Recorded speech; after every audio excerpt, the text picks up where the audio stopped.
I'm Steve Carter, and I was in that band. Hi, Steve. I'm Hey, Grady.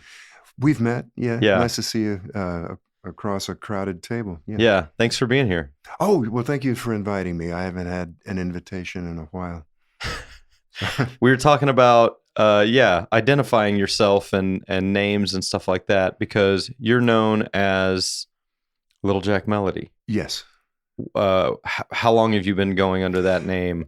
Professionally, since well, we played our first gig on June 1st of 1990, so I guess that would be an official, starting point. Hmm. So yeah, professionally mainly, unless I'm subbing with somebody else and I revert to Steve Carter. But yeah, if it's one of my gigs with my band, I'll be a Little Jack Melody for going on, wow, 35 years. Is that Yeah. is that true? Yeah. 35. Oh, stop it. We passed a landmark That's back in ridiculous. June. That's so I guess cool. I can remember being a kid and going through the Dallas Observer, and I think these are shows in Deep Ellum and stuff that I couldn't go to, but I would still Yeah. be looking. I might be trying to like hustle up a gig and seeing Little Jack Melody and his Young Turks Mhm. on the typically seems like maybe the Club Dada. Yeah. Sometimes there, a few times at Trees. I don't think we ever headlined. I think we were opening for somebody, and then the Green Room sometimes. Yeah. Curtain Club once or twice. A bit of a blur, but yeah, part of that, Deep Ellum resurgence. Yeah. I guess. Those are rock clubs, but like I've seen your music, it's not a rock thing. No. Like, and I love that about it. How do you describe it? Well, that has always been a little tricky, but I coined a couple of things. I've called it alt cabaret. I've also called it, yeah, maybe that was the best of the bunch. Alt cabaret or none of the above. All of the above. But so it's always been a bit tricky, and people used to ask me, "Well, where will you play?" I mean, especially early on, before we established a few footholds. But people would say, "Well, where? So what do you do with this? Where are you going to take it?" I said, "Well, we'll play all the same places that other bands do." And in a way, I mean, I must acknowledge Brave Combo as trailblazing in that, because strictly speaking, not a rock band, more of an all of the above. But they did cross the line from what the hell is that into well, we'll do it in a rock club. We'll just, the same way that Jonathan Richman would, or Right. David Byrne would, or somebody. So anyway, Yeah, it's like these things are acceptable in this place, yeah, right? in a way, and it depends, of course, on the place. So we've had awful gigs where it's one of the top two worst gigs, and it was the leader for a while.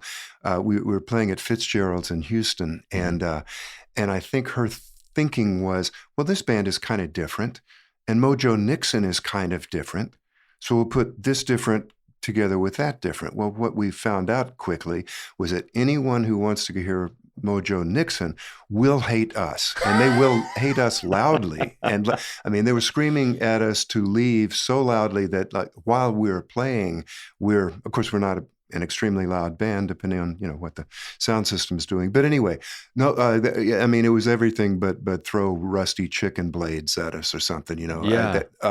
So it's sometimes hard to program, but then there's other good fits. Like anyway. So that was the number one for a long time. Yes. What's now? What takes that distinction now? The one that actually, yeah. This was. I may still break out in hives talking about this, but we were hired. Let's see. We were playing a gig in Nashville, which we hardly ever did. For some reason, we did, and it went okay. We weren't reviled, but there was a woman there from San Antonio, and she worked at a hotel down on the river, and she said, "Oh, you guys would be."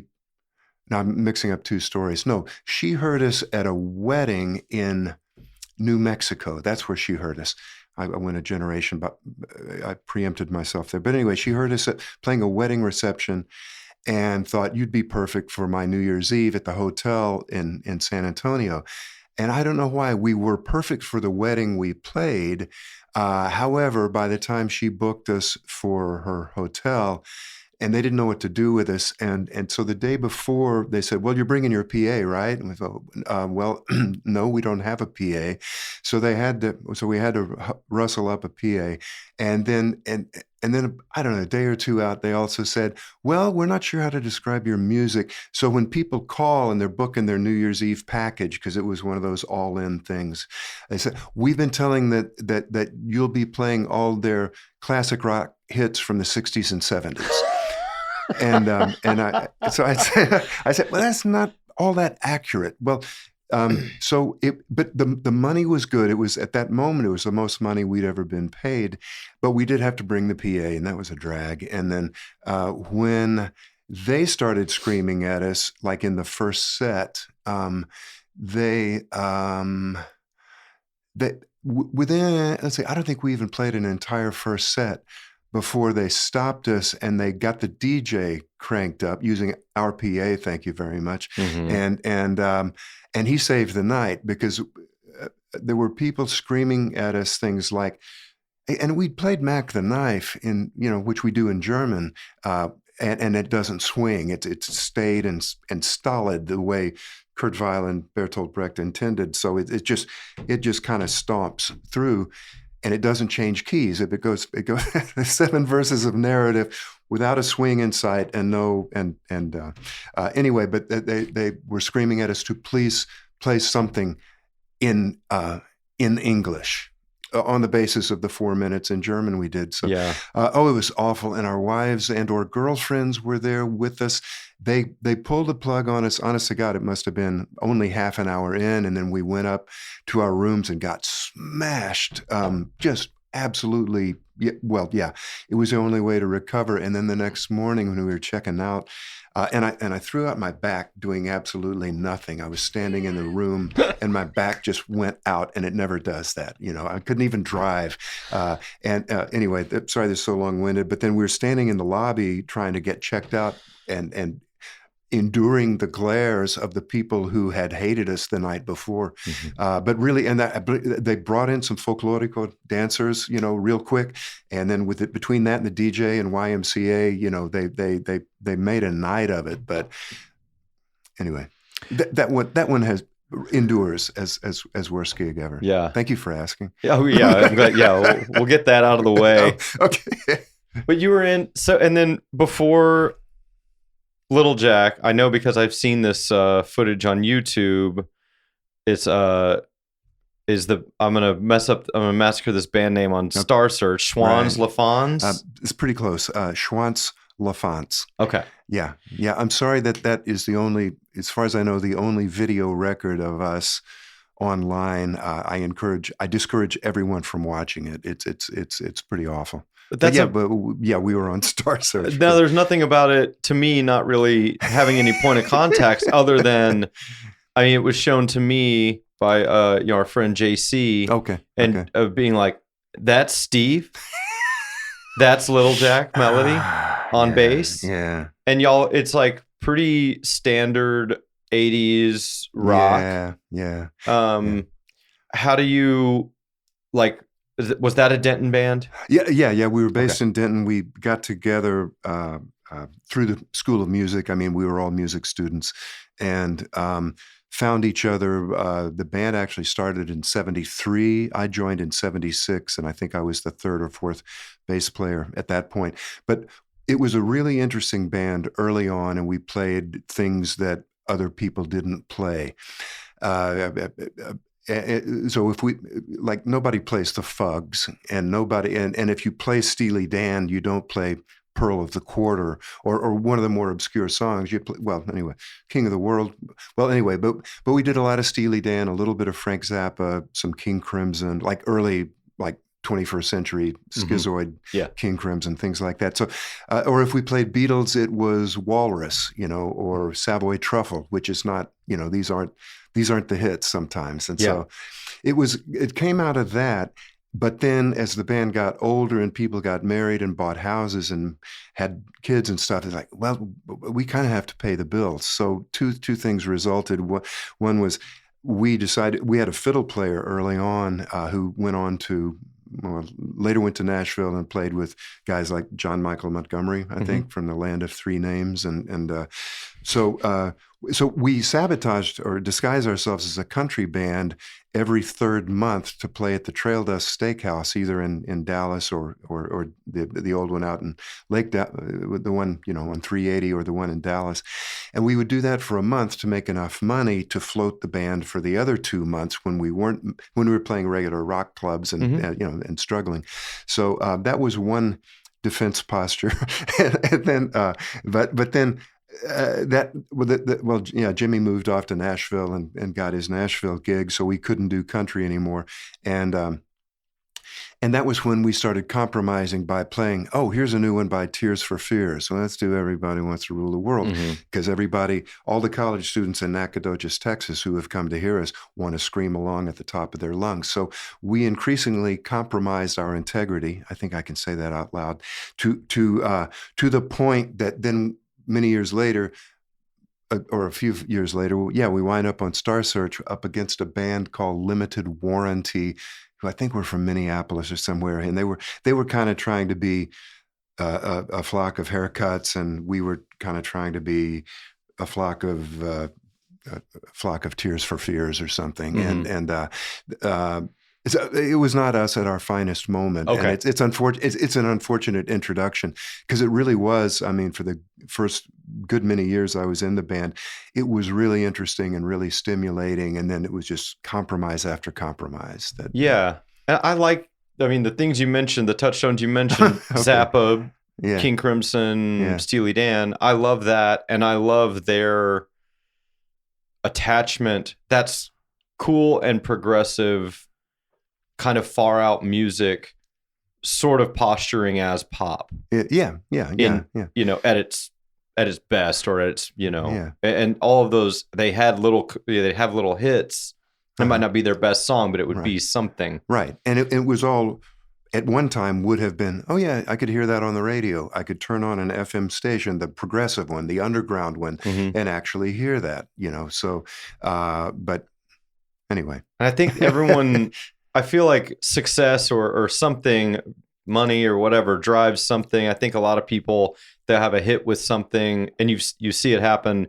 Oh, this band was doing really cool and really well, or this band was really cool and was doing really well, and then uh, they had some success, and then they sort of start chasing something else, yeah, yeah. and it can really derail some folks. Right, right. And our main writer, songwriter at that point was we had a bad manager. No, I'll spare your name, but if in case you're still around out there, but he He kept knows who he is. yeah, oh yeah. How does he sleep at night? And so, but he anyway. He would give our main writer an idea. He might play like, okay, here's a new one from Hall and Oates, for instance. And all due respect, but trying to get him, or hey, here's a new Doobie Brothers, Michael McDonald's, Doobie Brothers. Can you do something kind of like this? And so he was uh, would be chasing. Being less true to himself and more true to his mortgage payment, I think, Mm-hmm. and listening to our manager, giving him bad ideas on rather than hey, of course, be yourself doesn't always work, and there's always people who will be in the margins or fall between the cracks because it's just it's not commercial on any level, or Mm-hmm. it's commercial at that level where you show up in town and your 50 best fans show up, but 50, yeah, not a whole lot of money. Yeah. And so anyway, Do you like does moving from um that to I'm going to create my own thing, like does that inform that a little bit? I'm going to do something off the wall, or like absolutely, yes, a little yes, yeah. different. In fact, with my band, it was quite intentionally so at the end of Schwartz LaFonce, we played our last gig in July of '88.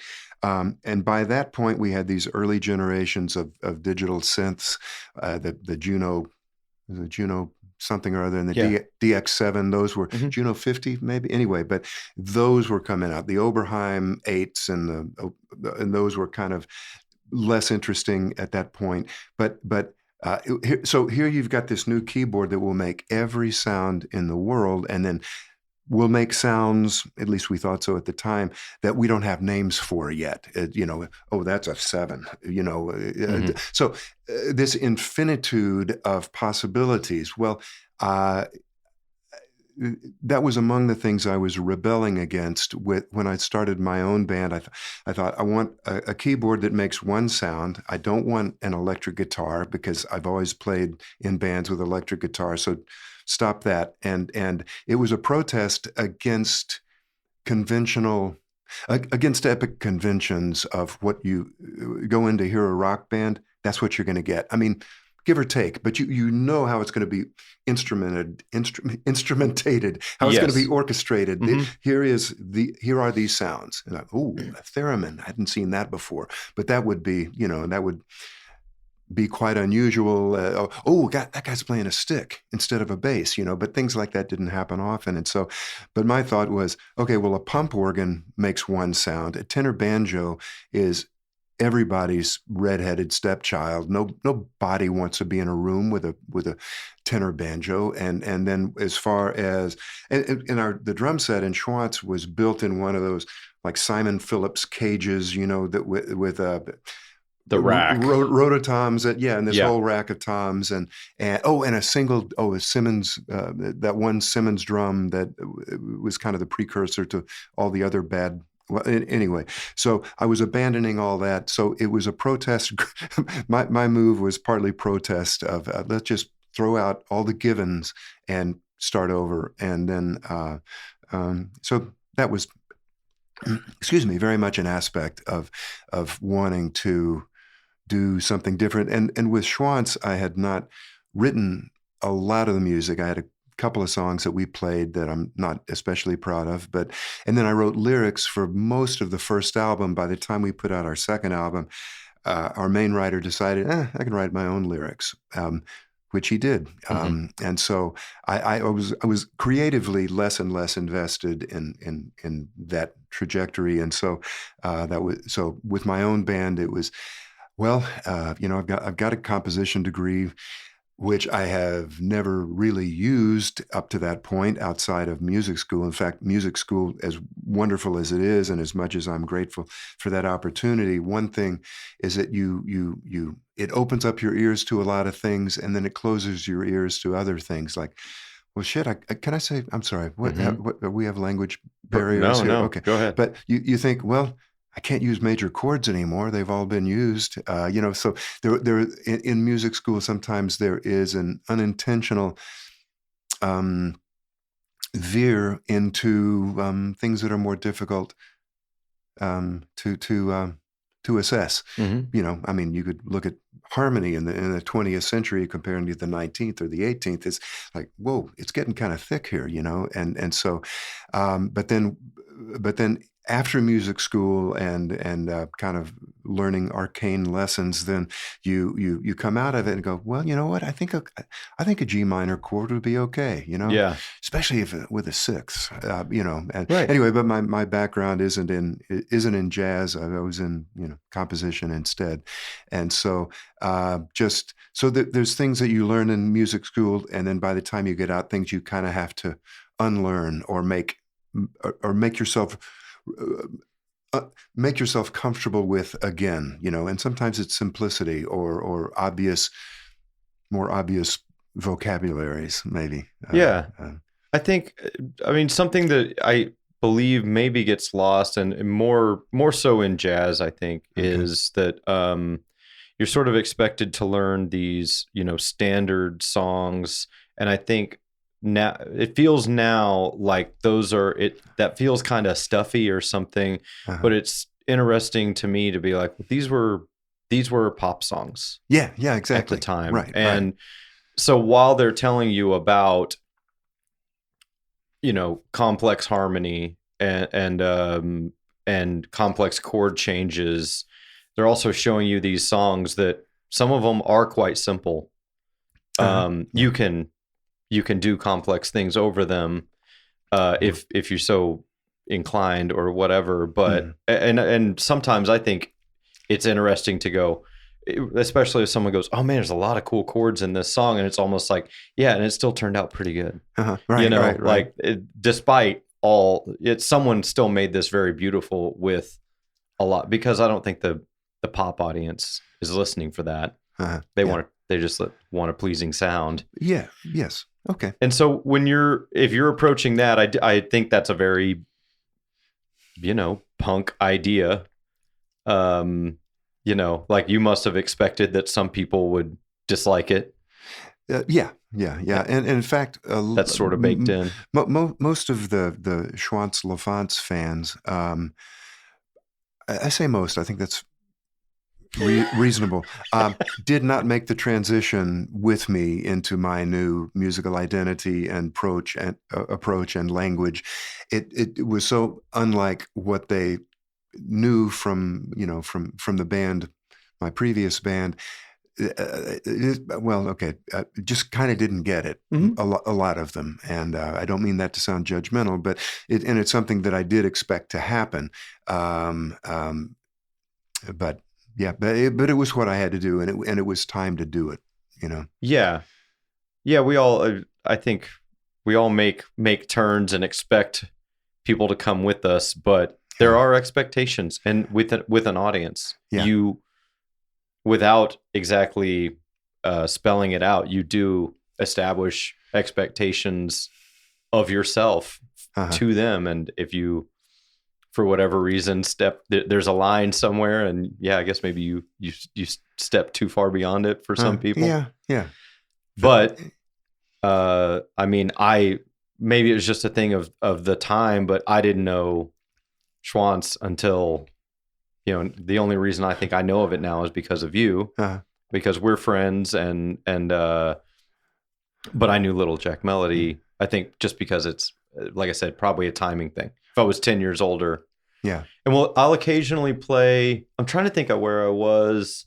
We were setting up for a private event, and there was someone helping out at the venue or something, and going, "Oh, we're from Denton," and he was like, I used to love Schwantz. I would go see them all the time, and and I thought I was, those things do still happen. I felt, and again, I don't know much of it, so I'm like, oh, that's all, Well, if you this ever guy goes deep. If your curiosity ever overwhelms you, I can set you up.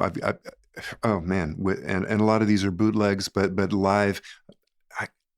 Probably 13 CDs worth of live documentation, all in glorious monaural, because that was the way it worked. These are all, and they were line mixes, but they sound remarkably good, and they were cleaned up by our engineering sound reinforcement dude, who had good sense and good sense of things. So yeah, I've seen a couple of the LPs. Yeah. I'm a record hound, and so okay. I'll occasionally come across the LPs. Yeah. And but did you always feel like the live thing was where it was at?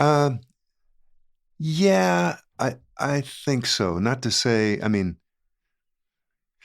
yeah, I think just in terms of energy level, and also, there a fair amount of improv, but much of it was not just the guitar solo or the sax or the keyboard solo, but just the things that happen live with an audience interaction when they say something and you say something, and then you gotta land on your feet, whatever happens. And so you can't predict those things because of the X factor. And so that again, that's one reason why, as you well know, that when you're playing live, even if the performance is, more flawed than it would be in something you would commit to tape or maybe even release, commercially, it may not be that clean, but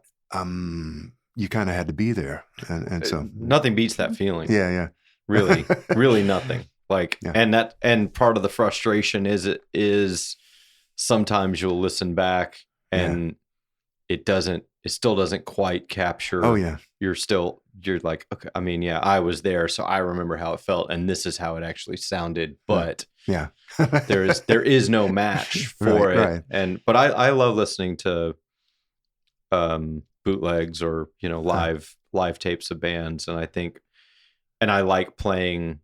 I'm addicted to that feeling of yeah. just of everyone knows kind of where we're going or what we'd like to happen, and Uh-huh. then the audience is definitely a participant in it, Uh-huh. and when you include them, something really great can happen, Uh-huh. Yeah. and those are the moments that you just will continually chase. Yeah, and it is. I mean, addicted is sort of a not the prettiest of words, but there is something that is that will it will captivate you. I just without I don't need to go into all the specs, but the first time I played for money for a live audience in a high school gym, and I think I was a junior in high school, and it was a victory dance for the glorious Springwoods Tigers. I don't know if we won or lost, but anyway, we played about an hour and a half.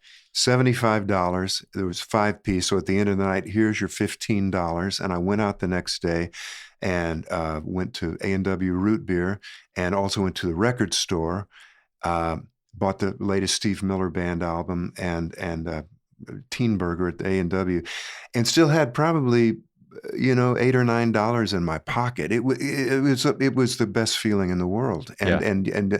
and that if you're not careful, that will chart your life's course, because it is so. Well, it feels good. It feels good, and not to mention just, I mean, besides which, well, I'm playing music and people are listening, and sometimes they're clapping and they're looking at us, and the fact that we weren't on stage, we were on the gymnasium floor, but that we are not them, we are other. We are special. And I guess football teams feel the same way. I don't know, not having ever pursued any athletic pursuit, it's a way to differentiate yourself from the masses.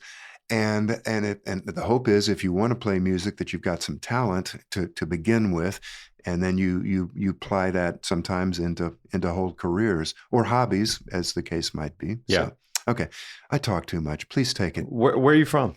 A suburb of Houston called Spring Branch. Okay. And the other side of the freeway, the other side of I-10 was Memorial, and they had more money than we did. Spring Branch was more solidly middle class, and they were more solidly upper middle class, Okay. which meant they had better equipment. The bands over there had, an acoustic 360. Look at that amp, and as a bass player, it was a game changer, Yeah. But at $1,249, I can never afford that. I cannot make enough money slinging slinging hamburgers out by the pool at the Houston Country Club to make that amp. To buy that amp. So instead, you buy the PV knockoff of it. Was only $749. That's the one I bought. Yeah. And anyway, Are you always a bass player? I took a few guitar lessons and then wound up as a bass player because I was attending a church and I was playing guitar along with two or three other not good guitar players for the youth choir. And then the bass player that we had quit for some reason. And rumor reached me that Jim was leaving and they're going to need a bass player. And how hard could it be? 4 strings, I don't know. Anyway, so I filled the gap, and that's what turned me into a bass player, and how I started doing that. It was. And when you were, and so again, you start when you go with Little Jack, like we use the pump organ, we use the tenor banjo. Still just 4 strings. Yeah, exactly. Yeah. It was a natural, except it's tuned wrong. It's in fifths instead of fourths, so none of the shapes are the same. Yeah.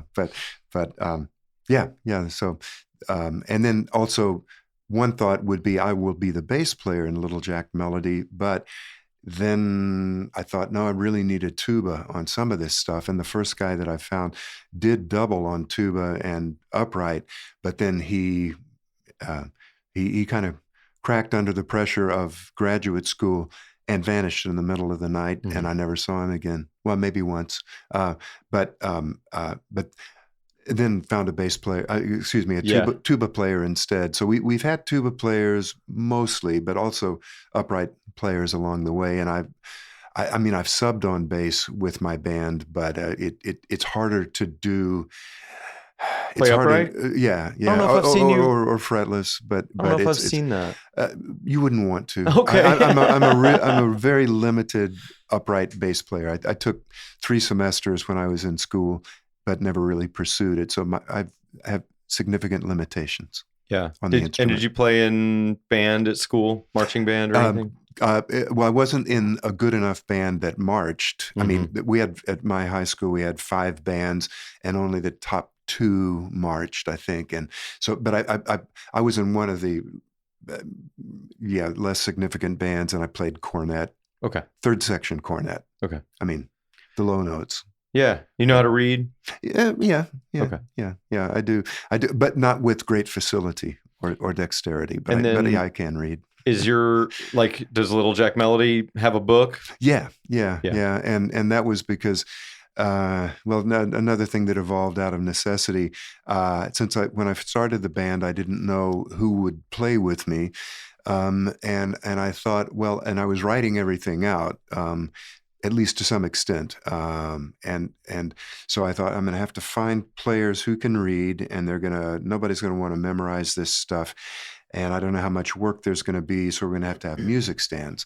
And then I thought, well, but if you bring in like a Manhasset black music stand out of the practice room somewhere and put it on a stage, then it just looks lame. It looks like, well, you didn't bother to learn your stuff. So then I thought, well, I've got to do it big band style with building fronts so Yeah. that it looks like it doesn't say Count Basie, but it says LJM or whatever it says, and but that was a way to it was creating some drama on stage, but in a utilitarian way. Yeah. I needed stands, but I wanted them to look intentional and not lackadaisical, Yeah. So Mhm. that was another thing that I gave some thought to. I like that. Functionality. I Yeah, like it yeah. a lot. But set dressing, at the same time, and then it to me it seemed more excusable. And ditto, I don't know if you might never have seen our original 28-inch bass drum, but a friend of mine gave it to me, and it was from the late 20s, but a 28 with a calfskin head.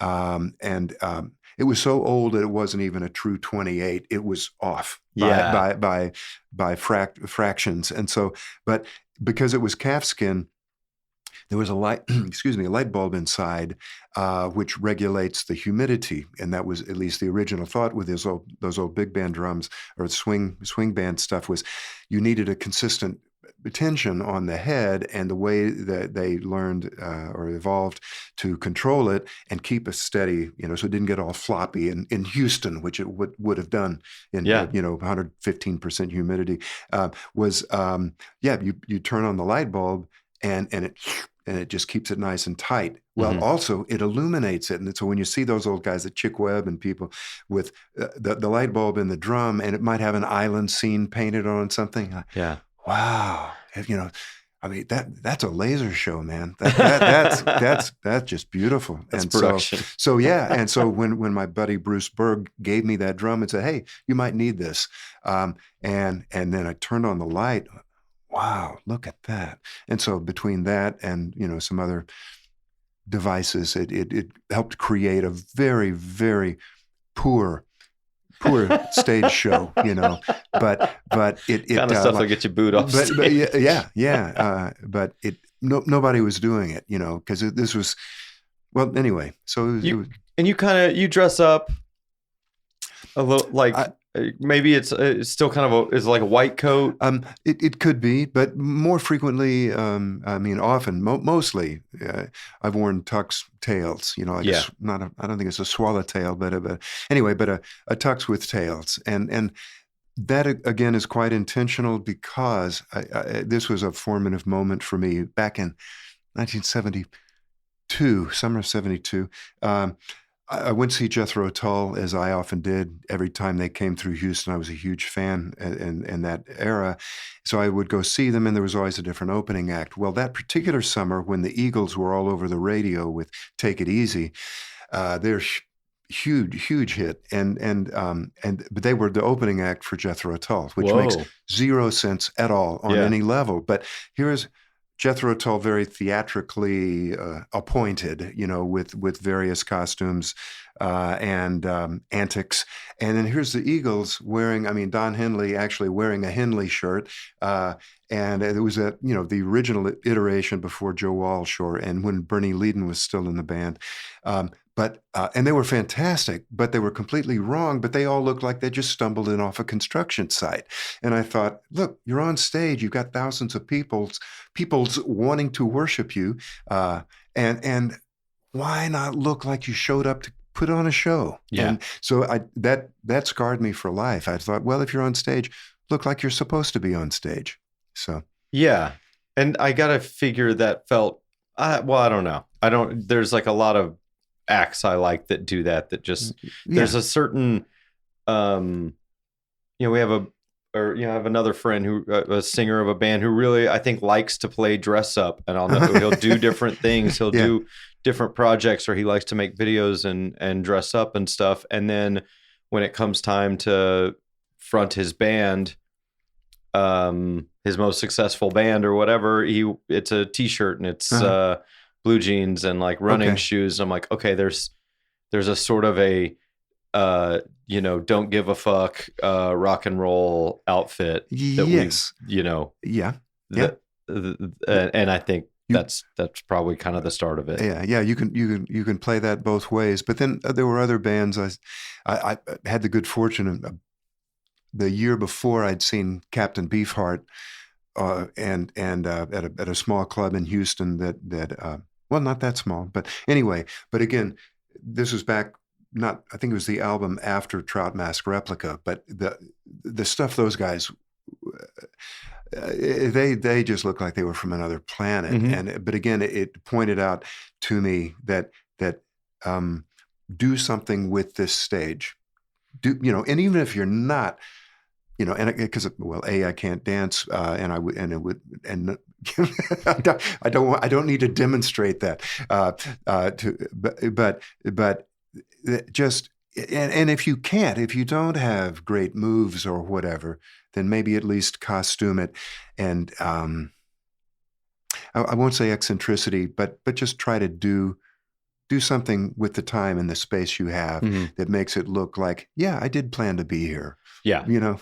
Yeah, I get it. So if that was like 72 or 71, they have a marimba. Do they have two drum sets? Yeah. It was drumbo on drum set, and would have been Art Trip on marimba, and oh man, Rockette Morton on bass, and at least I'm not sure if Elliot Ingber was with them or if it was Bill Harkleroad and probably Jeff Cotton. Yeah.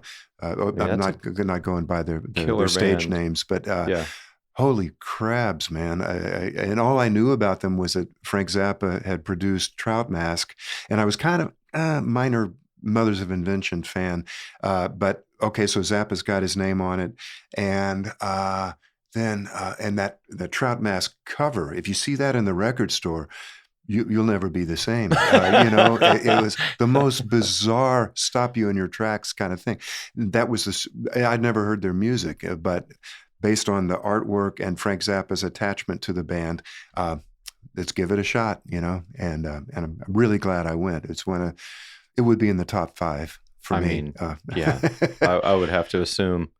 Did it, and did you instantly, like, did you buy that? Did you buy Trout Mask? Did you get it? Only later. Later. I bought it years later, actually. I'd like to tell you I ran right out to the record store, but that's not what happened. I did, but years later, after having been more exposed to their recordings, and then when I did finally buy Trout Mask and played it, top to bottom, it's like, yeah, that was it. That they did a really good job of playing the music of Captain Beefheart live, and there is no, and it wasn't one of the easier periods, like when Roy Estrada started playing bass, and they got into some I don't know, by 74, 75, doing some things that were much more accessible, but at the same time, well, say more straight ahead. Let's Yeah. say, like, okay, that's a 12-bar phrase, you know, Yeah.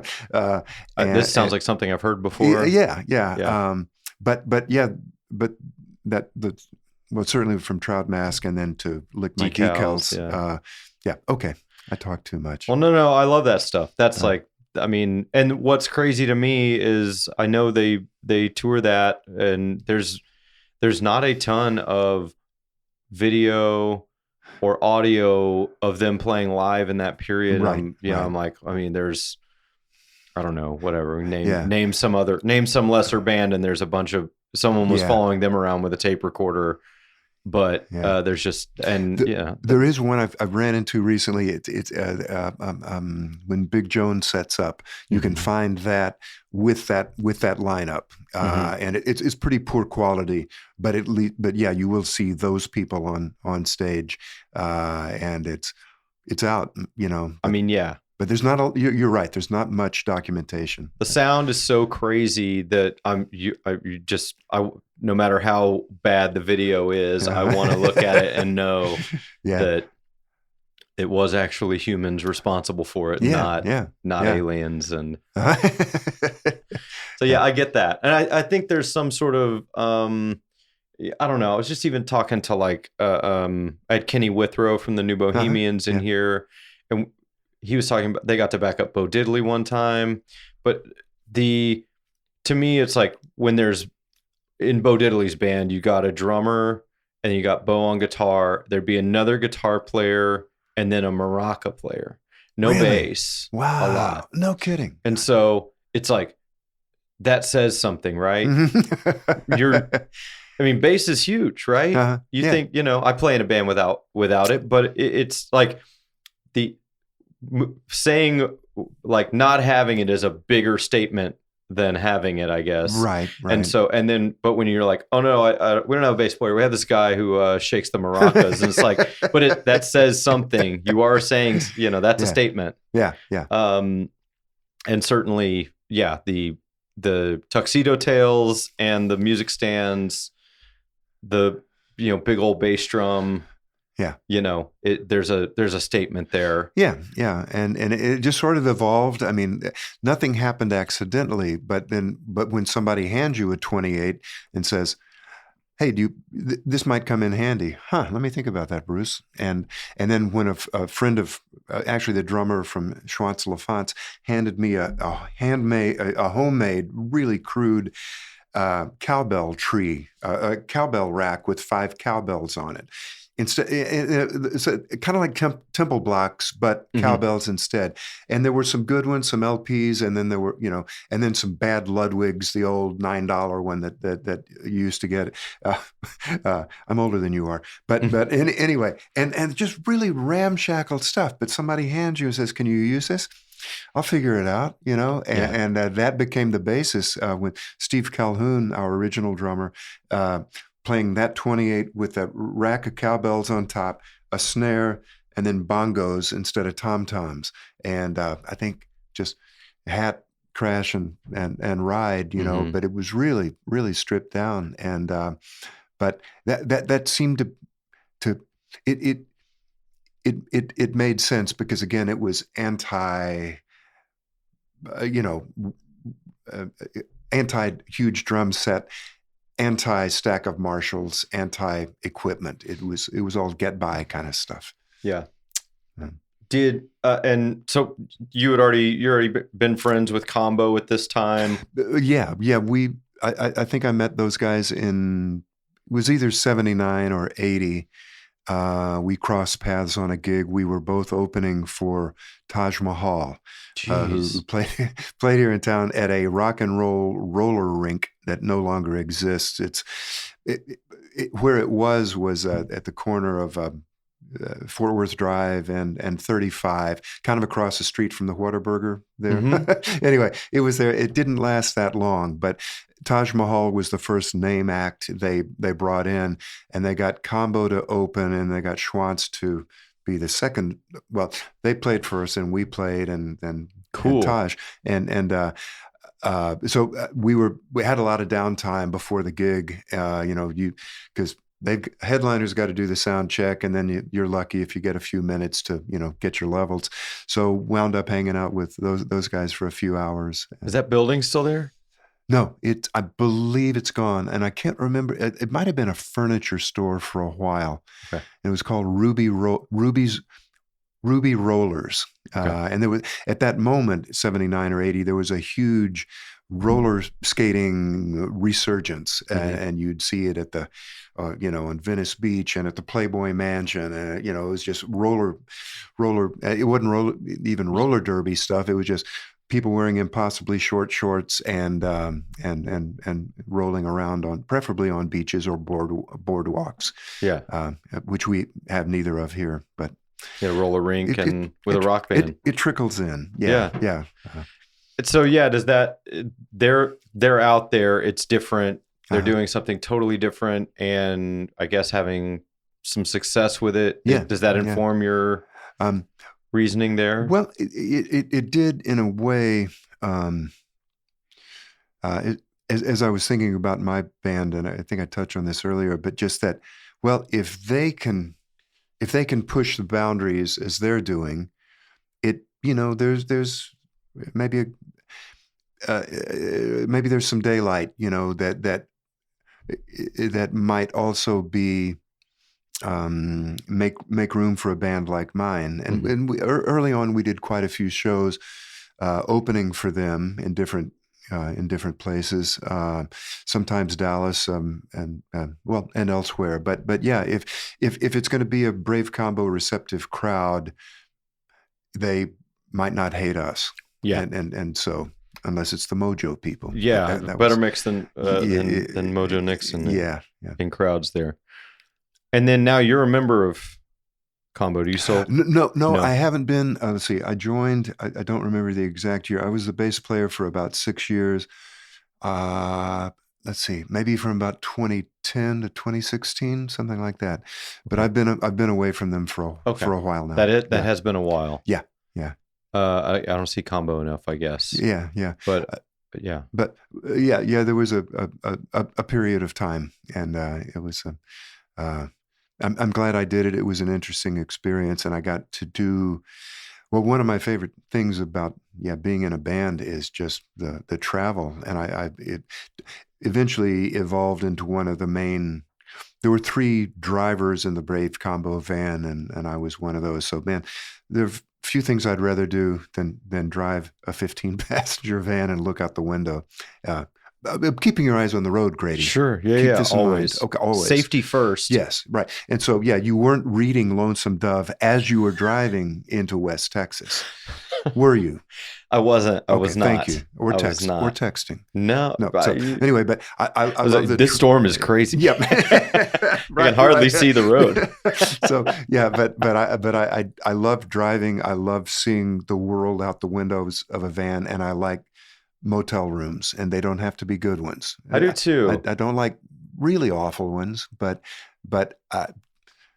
anyway, those are experiences that resonate with me, I guess. I kind of got out of that lifestyle when Jessica was pregnant with our oldest now. Yeah. Did you not I just found I didn't enjoy it because I was away from home, away from the people I cared about the most. And when I was a young single man with no cares, that was the perfect being out on the seeing the world through the window of a van and staying in any motel or sleeping on someone's floor was perfectly fine. No matter how big of a dog they had or how much hair was on the floor, it was fine. These are acceptable things, Right. But once you have other people who you care about a lot, once I did, it became, I don't want I can't do this. And Yeah. I will get out and do it occasionally, typically for the right amount of money or the right amount of love for either the person who's asking me to do it or the music or whatever, but I will get out and do it. But was that, you have a young daughter, not so young anymore, out of the house and everything, doing her Yeah. own thing? Yeah. Well, yeah, early on, we did our first, let's see, first time we went to New York was in 92. And yeah, with Little Jack. And so that was about a 2-week trip, which mainly we booked ourselves. We had some help. And but yeah, leaving a 2-year-old daughter at home, um, my and my wife was working and had her career, so you get babysitters, you get daycare, you do what you can, but the but no, it's hard. Most of the traveling that Little Jack did was in the first 10 years of my daughter's life. The older she got, and then I guess it got harder in a way. And also, when I was first, when the band was new, and you're just gung ho everything, and you put out your first album and you get some good press, and you feel like you got the wind at your back to go and yeah, we can do it. Not that we ever expected to conquer the world, but at least you feel like you're building on something. You've got enough positivity behind you that maybe yeah, maybe. So but by the time I was playing with Brave Combo, Simone was almost out of high school, I guess. So I had a different window to it was easier to be out of town then in some ways. Yeah. So At that point, they might be like, sure, Dad, leave. Yeah, yeah, right.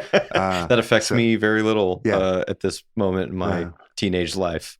Right. Yeah, I gotcha. And same when they're real small. You want to be there, but they're probably like, this other person was here helping me. It was fine. Yeah, yeah. But those years between. Well, yeah. I mean, you know that it is hard, and there are things you don't want to miss, and it's not worth the risk of missing it. I very nearly missed Simone's birth. I was out with Combo. Well, it was me doing karaoke solo Little Jack, and Combo was doing a East Coast, Midwest kind of a tour, and I was invited to. Well, why don't you be our opening act? But just bring tapes, like minus the vocals. Bring your bass drum, and do a one-man show. And do a one-man show with tape, and which, by the way, I would never, ever, ever, ever do again. It was, but I was hungry. I really wanted to get my music in front of audiences, and so anyway, it's a good opportunity at the time. Yeah, and so Marlis, my wife, called me. Oh, we were in Chicago, and I had been sick, and I'd missed the gig because I was sick. But she called me about 4 a.m. and said, "This is happening. This is happening now." And so I was able to get on a flight. Probably caught the flight a little bit around 6:30 in the morning. And Carl and Jane drove me to I guess it was O'Hare, drove me to the airport. They held the airplane for me. It was one of those things that wouldn't happen anymore, Yeah. But they knew I was coming, and they knew it was a life-altering situation. So so I got there in time. And anyway, fantastic. Good job, man. Yeah, thank you, Grady. I look back on it now; it's kind of embarrassing. I wish I had. Yeah, but she was a little early. Yeah. This was not the due date. Yeah. But there it was. So, okay, long story. Sorry. Yeah, and the whole thing with and you're out there playing to a tape and everything. Yeah, you're maybe going, I could have probably stayed home. I could be doing this in my living room. Singing to a tape. Yeah. But yeah, I know it's opportunities. Sometimes you think, oh, well, if I don't cash in on this one, maybe the next one won't come. Yeah. That's, I live in fear of the phone's it's just gonna go cold. The phone will Right, stop right. ringing, and all of a sudden, what I'm doing will not be desirable or profitable anymore. Uh-huh. I have to figure out. Then that's when I grow up. That's right Uh-huh. then. Gotcha. Because I'm like, okay, well, what do I do now? What else am I good at? Uh-huh. Oh, nothing. You're right. Do you ever do any? Did you do anything else to, uh, as a Uh, professional? uh, well, when I first got out of college and I was playing in Schwantz, um, I also we weren't making enough money to live on, and so I started painting houses, which I had done before. I'd kind of gotten some chops before doing that, and then right after school, when the money wasn't what it needed to be. By chance met a guy painting apartments in Denton over in the slabs, the Mm-hmm. concrete city, and he said, "Well, hey, if you're ever looking for work, and call this guy," and I did, and so just kept painting houses. So it was pretty grueling. I was working 5 days a week, and then going out and playing at night, sometimes 6 nights a week. So yeah, it was kind of hard, but it was certainly it was a fallback, and I got good at it, and so um, it was helpful. Yeah, I've never made an entire living playing music. There's always been something else to kind of Yeah. help float that boat. So What are you yeah. doing now? Uh, Technically, I'm retired, but for the last 25 years, my wife was a psychologist. She recently retired, and I was her, what do we say, administrative assistant, I think, instead of secretary Mm-hmm. or Man Friday, or there's different ways of putting it. But I worked for her, basically, just Cool. taking care of the business end of it, and so yeah, for the last 20 or more years of that. But since she retired, I'm technically You're also retired. retired. Yes, Yeah. You got fired. You got let I go. we were downsizing. Yeah, so. Well, that's great. And then, and is Little Jack still? Yeah, we play much less frequently than we used to. Average 4 to 5 gigs a year, which is enough for me to kind of keep my fingers in it, and to remind me that yeah, this is good, this is enjoyable, and the good news is that I still feel good about the material, the songs I wrote. I stand behind them, and very few of them, which we wouldn't play anyway, uh, very few of them I find embarrassing. And Mm-hmm. instead, yeah, that held up. That's good.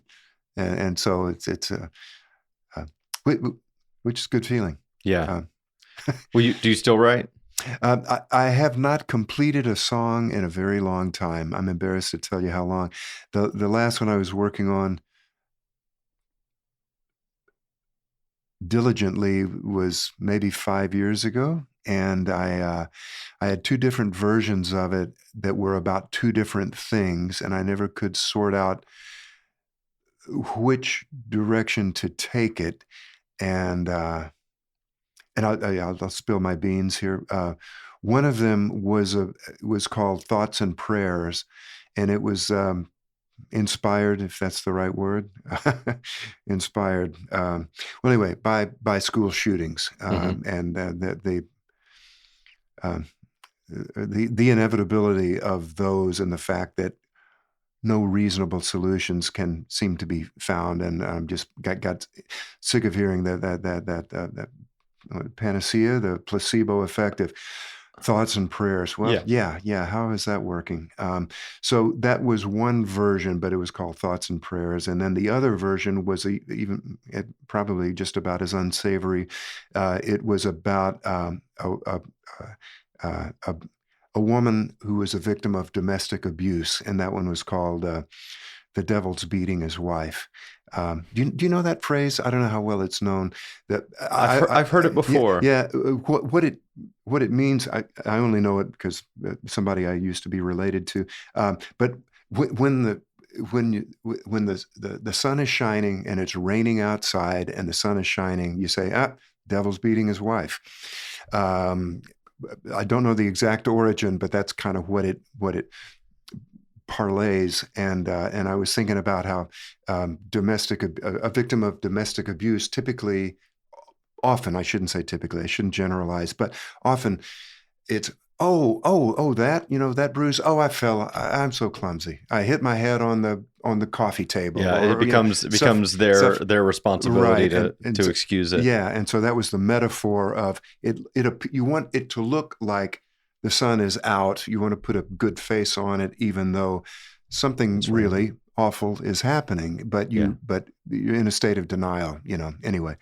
But that was the last song. Two different takes on that, and I can't finish it. I don't blame you. I mean, I don't blame you for not finishing either. Yeah, They yeah, yeah, sound, it's like a tough space to yeah, really try and work inside, especially if you're, yeah, trying to make art, make something beautiful. yeah. But I had Jeffrey in here last week and he was talking about, collaborating with Bubba and you and that, it appeared to me that, Jeffrey does like to write, but almost had to be an idea needed to be introduced. So he's like, "Oh, I got to write the title theme, the end credits theme for the Simpsons when they were on." And Yeah, yeah. and it was like, Carl being like, "Do you want to?" Well, I guess I could. Well, I need to tell him. Yeah, So are you yeah, going to do it? Yeah, I'll do it. I'll do it. right, And then, right.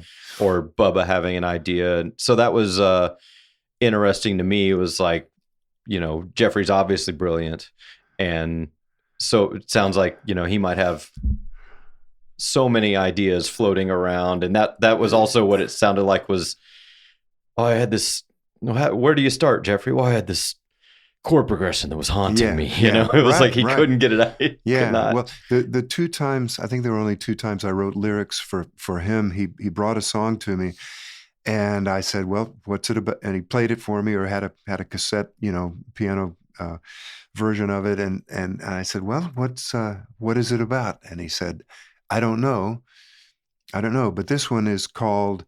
Or you'll say, "What I have was um the the sky is blue and sometimes cries." Well, what's it about? I don't know.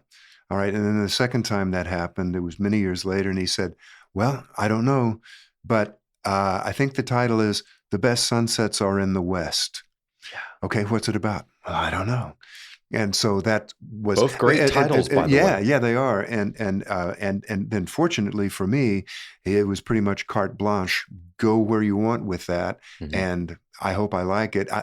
And I can't remember. I mean, he did like the finished results, but I don't think he gave me any direction other than kind of the goalpost, I don't think he had any tweaks. Anyway, but You would hope not. I mean, I don't know. That's sort yeah. of, I would think if you're going, you lend some poetry to this, that you would Yeah. just go, Yeah. I'd just take it. Yeah. Do you like working that way? Do you like? Yes. Yeah. And especially, well, and I did one or two, I think, with Bubba. Did one, I think just one with Carl, the last words of Sigmund Freud. And I don't, that one went down really well too. And it's, and with that, with Freud, for instance, as I mentioned, my wife's a psychologist, but when Carl brought me the music and said he didn't know what it was about or what it was called, he just said it's a waltz. It's a sort of a Viennese waltz. Well, I thought of Vienna. I thought of Freud. I talked to Marlis. I did a tiny bit of research, just very little, and then I just made up a story based on that. And there's no real psychology in it other than a human psychology, because basically, even though it is ostensibly about Sigmund Freud, and the title is "The Last Words of Sigmund Freud," which I made up. I don't really know what his last words were, but that it's what we see here is an epic, almost mythological icon of a figure who changed the world several times over. But at that moment, he's just an old man who's dying. And so back to, well, anyway, so it just sort of rehumanized it. And although I've had people who tell me they assumed that, oh, those were his last words. Nah, Oh, sorry, oh sorry to yeah, disappoint you. I think that came out of my living room yeah, actually. that's So cool. Um, what I feel like I've heard you tell your Tom Waits story, but I uh, feel like if I don't know if you have a if you're allowed to tell it on a into a I, microphone or I, anything like that. there's a lot of water under that bridge. So I'm not quite as sensitive about it as I used to be. Another reason that I changed my name for the for my band was that um, I wanted to distance myself from the name Steve Carter because uh, okay, thumbnail sketches at the end of Schwantz, I was a pro, and we used to do a lot of Tom Waits songs, which I sang, and I got good at imitating him. In the August, I think it was, of '88, I was approached by a recording studio in Dallas who were doing an ad for a Frito-Lay product that was new, and they were looking for somebody who could sound like Tom Waits, and I was recommended to them by the engineer at the session who had used to be our sound man many years before, so he knew that I could do this and do it convincingly. So I got the gig. I felt awful about it, and I told the ad agency and I told the Fritos people, I said, look, if Waits hears this, you're going he's going to hate it. There's going to be trouble because he doesn't do commercials. And you know that. And they did know that because they'd asked him to do something before and he'd said no. But anyway, I did the audition. And they said, yeah, you got the gig. And oh man, I don't want to do this, but I was unemployed. And these are my excuses. I'm and, and then I cut it. And Slavens was one of the other people who auditioned, by the way, but I do Tom Waits better than Paul Slavens does, apparently. And Hey so, everybody, listen up. yeah. Sorry, Paul. But so I got the gig. I went back the next day, I think, and they recorded it. And then right before they shipped it, because it was going to all the major markets on radio, they tried it out on Legal, and Legal said, nah, it's just some guy with a rough voice. You're cool.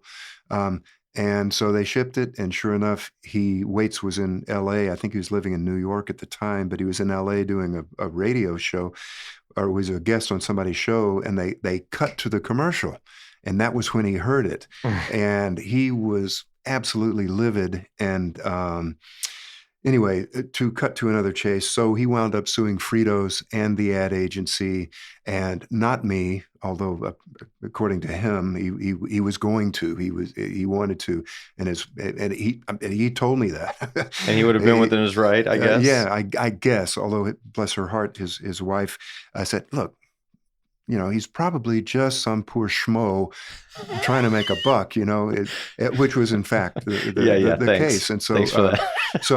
anyway, but Fritos denied the whole thing. They said, no, it wasn't supposed to sound like Tom Waits. I knew for a fact it was. And so they called me. I was called in for the deposition, and then later I was called in for the trial. And I was the first witness for the Tom Waits side of things. Hmm. And he did wind up winning, and they did appeal it all the way to the Supreme Court, which refused to hear it. But it worked its way up through the system, and then when it got to the Supreme Court, they said, "Nah, we're not going to listen to this. No, this is clear cut.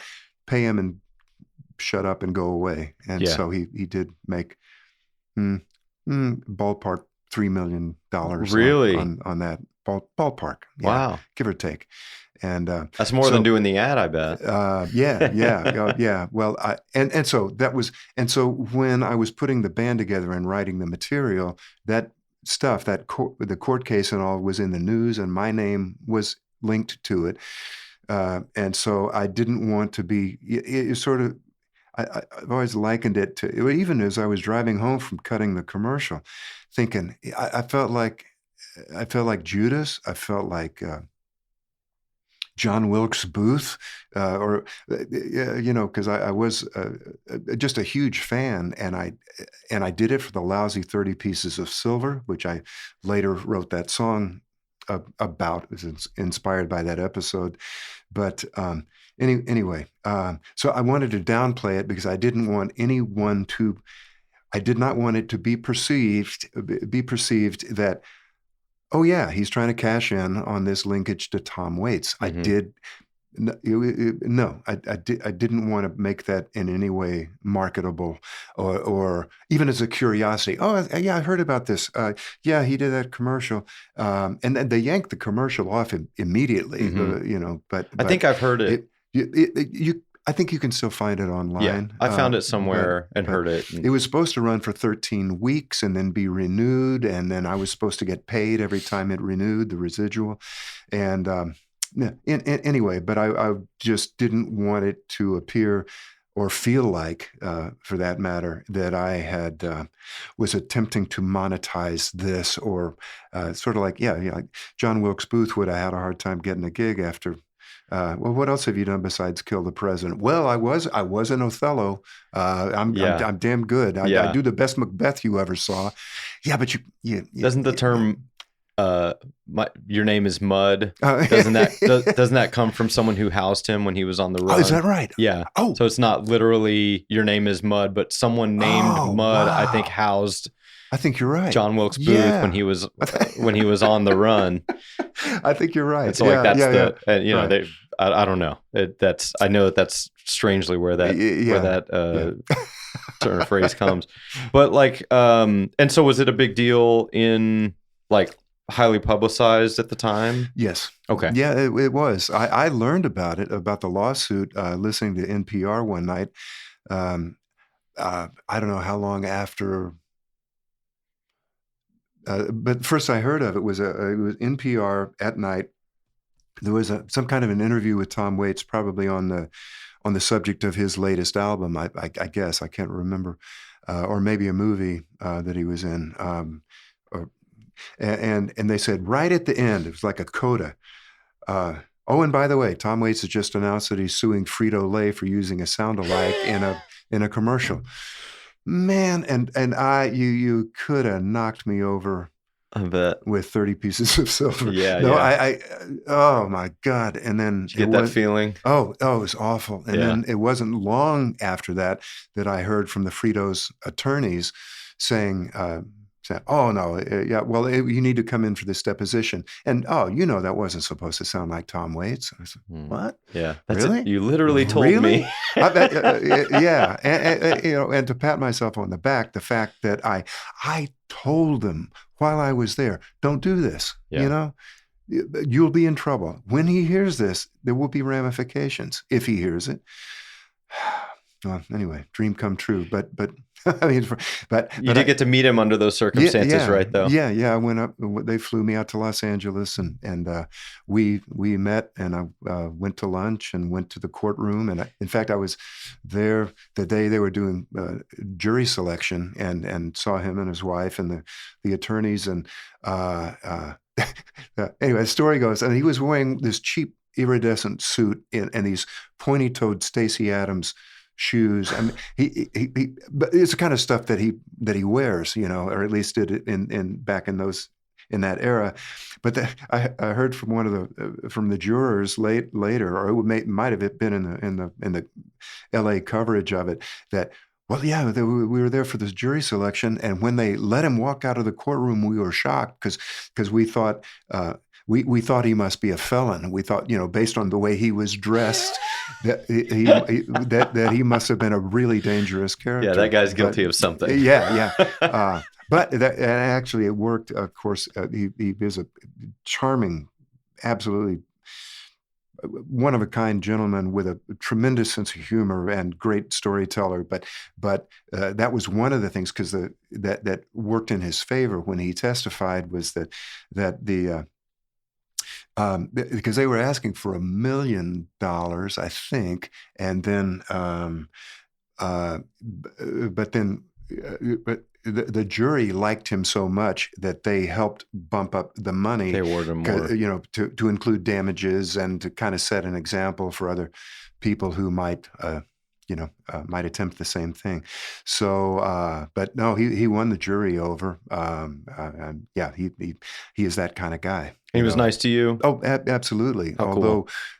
Although, yeah, when I first talked to him, I got there the day before the jury selection, I guess, wrapped up, and they put me up at a nice hotel on Sunset, and I got back to the room from his lawyers took me out to the Lakers game, and then came back that night, and I'm walking through the lobby, and the gentleman working the desk said, "Oh, I have a message for you," and Waits had called and left a message on they had to post it or whatever while you were out, kind of a thing, to call him when you get back. Oh my God. Well, so I did. And he told me over the phone that I was going to sue you too.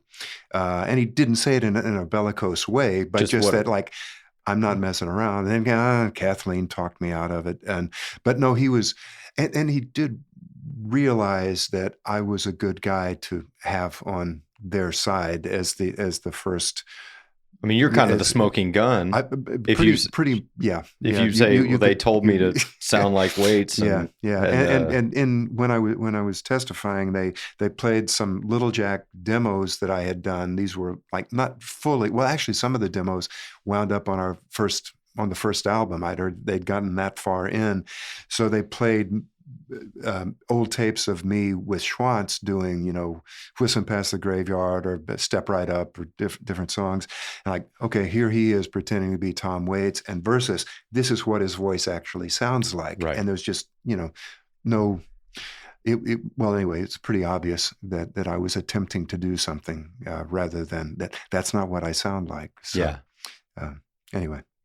That was the short version that turned into the long version, but Well, I'm fascinated by it. I mean, I think I understand you wanting to distance from it, for a time, but I mean, it is a fascinating story. Yeah, and,